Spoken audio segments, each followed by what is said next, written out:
اما بعد فاعوذ باللہ من الشیطان الرجیم بسم اللہ الرحمن الرحیم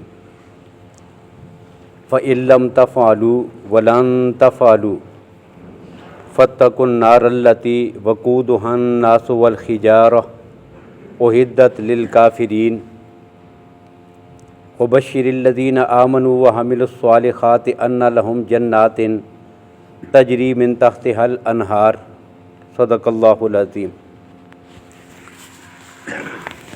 ان آیات میں قرآن پاک کی طرف سے ایک چیلنج ذکر کیا گیا تھا کہ اگر تم اس کلام کو اللہ کا کلام نہیں سمجھتے تو اس جیسی ایک صورت بنا کے لے آؤ۔ اب پوری کائنات کے تمام مخلوقات کا، انسانوں کا، جنوں کا اس سے عاجز آ جانا، اس کو کہتے ہیں اعجاز قرآن،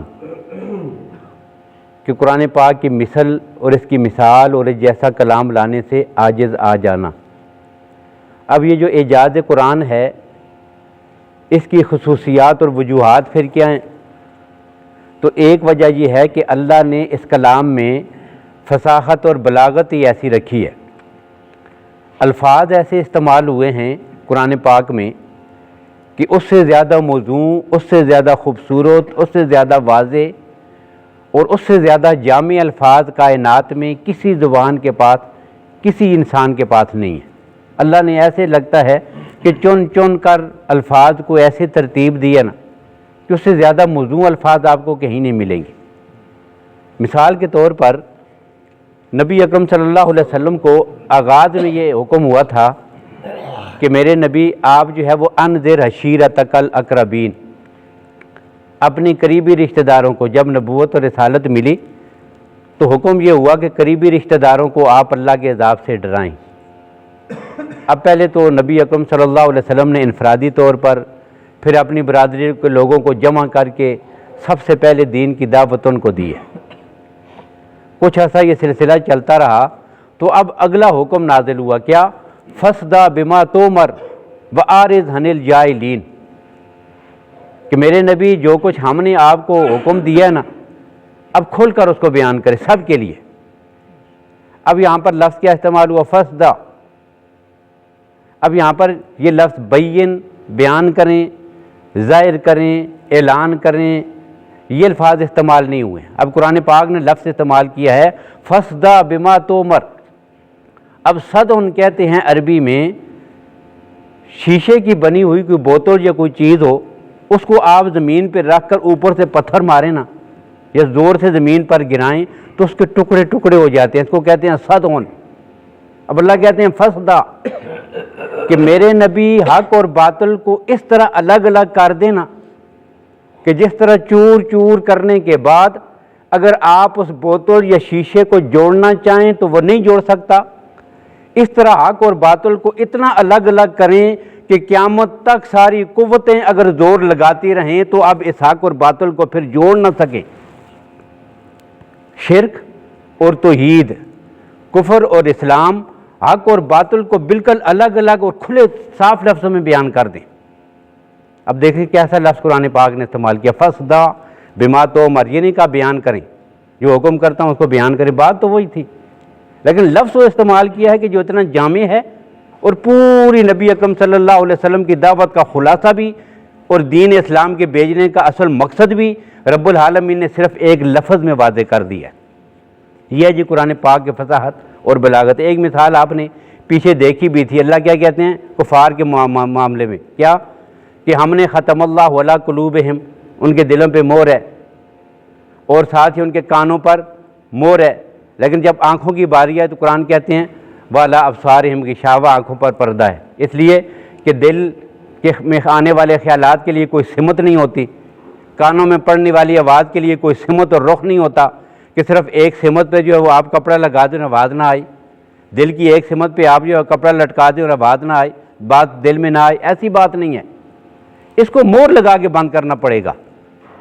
لیکن آنکھوں کے دیکھنے کی جو قوت ہے اس کو بند کرنے کے لیے پھر مور لگانے کی ضرورت نہیں ہوتی، صرف آگے کپڑا ہی لٹکا دینا تو پھر کوئی کچھ بھی نظر نہیں آتا، اس لیے کہ آنکھوں کے دیکھنے کے لیے ایک سمت متعین ہے۔ اب دیکھیں اللہ نے جو کیفیت تھی نا اعضاء کی اس کے بالکل عین مطابق الفاظ بھی استعمال کیے. یہ کیا ہے؟ یہ اعجاز قرآنی ہے. بہت ساری مثالیں ہیں. سورہ کہف میں ایک مثال آتی ہے جی. سورہ کہف میں وہ اصحاب کہف وہاں غار میں جو ٹھہرے تھے نا، وہ وہاں پر ٹھہرے تھے جی 309 سال. ان کا عرصہ بنتا ہے 309 سال. اب قرآن پاک نے 309، کیا صاف لفظوں میں 309 کا انسان نہیں تھا کہ رب العالمین وہاں پر 309 سال کہہ دیتے؟ لیکن وہاں جب آپ جائیں گے اور دیکھیں گے قرآن پاک کو کھول کر، وہاں 309 سال نہیں لکھا ہوا ہے. وہاں کیا لکھا ہوا ہے؟ اللہ کی ذات فرماتے ہیں وَلَبِثُوا فِي كَهْفِهِمْ، وہ اپنے غار میں ٹھہرے 300 سنین، 300 سال، وَازْدَادُوا 9 اور 9 سال اس سے زیادہ بنتے ہیں. یہ کیا ہے؟ 300 سال اور 9 سال اس سے زیادہ ہوتے ہیں. یہ دو الگ الگ کیوں ذکر کر؟ ڈائریکٹ سیدھا کہہ دیتے نا 309 سال، لیکن 300 سال کو الگ ذکر کیا. وَازْدَادُوا 9 اس سے 9 سال زیادہ. یہ زیادہ بعد میں کیوں کہا؟ تو یہاں بڑی دلچسپ ایک بات بنتی ہے. یہ جو تاریخوں کا تعین کرنے والے لوگ ہیں نا، حساب کتاب والے، انہوں نے اس بات کو پھر متعین کیا کیا کہ اگر آپ جو ہے وہ سورج کے حساب سے جو سال بنتا ہے، شمسی سال، اس حساب سے اگر آپ سال مدت بنائیں گے تو 300 سال بنیں گے. لیکن چاند کے اعتبار سے 300 سال کے ساتھ 9 سال اضافی بنتے ہیں. اب ایک ہی بات بتائی ہے، لیکن اس میں دونوں سال جمع کر دیے ہیں کہ اگر آپ سورج کے حوالے سے دیکھو گے 300 سال اور چاند کی طرف آؤ گے تو وَازْدَادُوا 9 سال اس کے ساتھ کیا ہو جائیں گے؟ اضافی. تو ایسی بہت ساری مثالیں آپ قرآن پاک میں دیکھیں گے کہ آتی ہیں. اتنی جامعیت ہے الفاظ میں کہ جب انسان ان میں غور کرتا ہے تو حیران رہ جاتا ہے کیسے اللہ نے ایک ایک چیز کو الگ الگ جدا جدا کر کے جو ہے کیسے وضاحت کے ساتھ بیان کر دیا. تو یہ قرآن پاک کا اعجاز ہے. ایک وجہ اس کی یہ ہے. دوسری وجہ یہ بھی ہے کہ قرآن پاک نے آئندہ آنے والے جن واقعات کا ذکر کیا، زمانہ گزرنے کے ساتھ ساتھ ہو بہو وہ پورے ہوئے ہیں اور قیامت تک پورے ہوتے رہیں گے. یہ اس بات کی دلیل ہے کہ یہ کس کا کلام ہے؟ یہ رب العالمین کا کلام ہے. خود نبی اکرم صلی اللہ علیہ وسلم اللہ نے اپنی ذات نبی صلی اللہ علیہ وسلم پر جب سورہ روم کی ابتدائی آیات نازل کی تھی، کون سی؟ الف لام میم غلبت الروم فی ادنی الارض. کہ ابھی نبی اکرم صلی اللہ علیہ وسلم کی بعثت کے بالکل آغاز میں، بلکہ بعثت سے پہلے یہ جنگیں چل رہی تھیں. کن کی؟ رومیوں کی اور فارسیوں کی. اب یہ فارسی ہیں جن کو ایرانی کہتے ہیں، اہل فارس، یہ شروع سے آتش پرست تھے، آگ کی پوجا کرتے تھے، مشرک اور کافر تھے. دوسری طرف رومی تھے، وہ عیسائی تھے.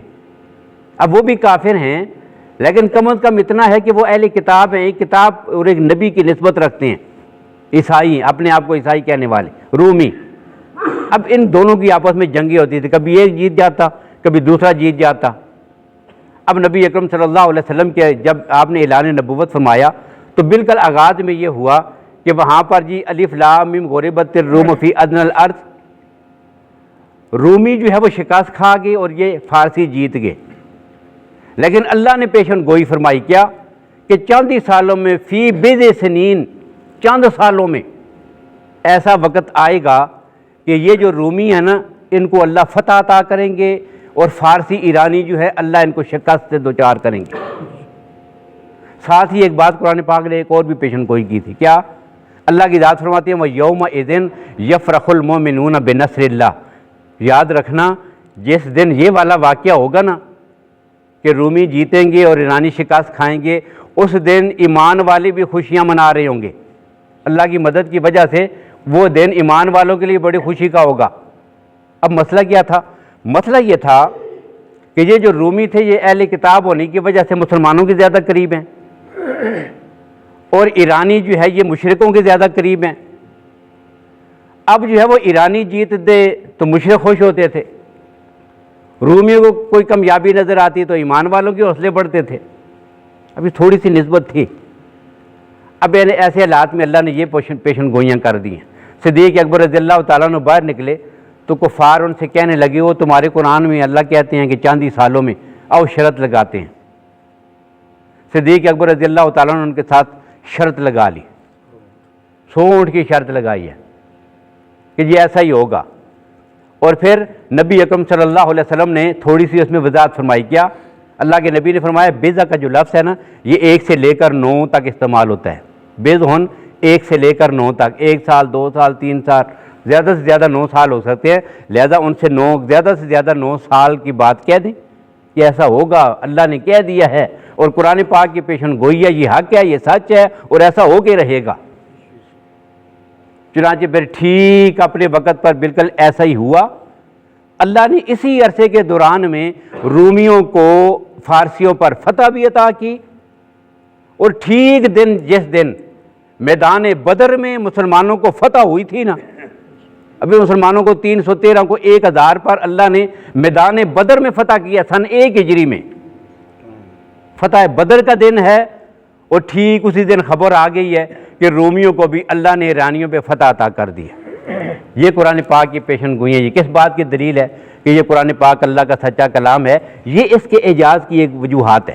پھر قرآن پاک نے جو سابقہ اقوام کے واقعات ذکر کیے ہیں، ان قوموں کو، ان نبیوں کے نام لیواؤں کو، عیسائیوں کو، یہودیوں کو، جن واقعات کا سرے سے پتہ ہی نہیں ہے، قرآن پاک میں اللہ نے ایک ایک بات کو کھول کے بیان کر دیا۔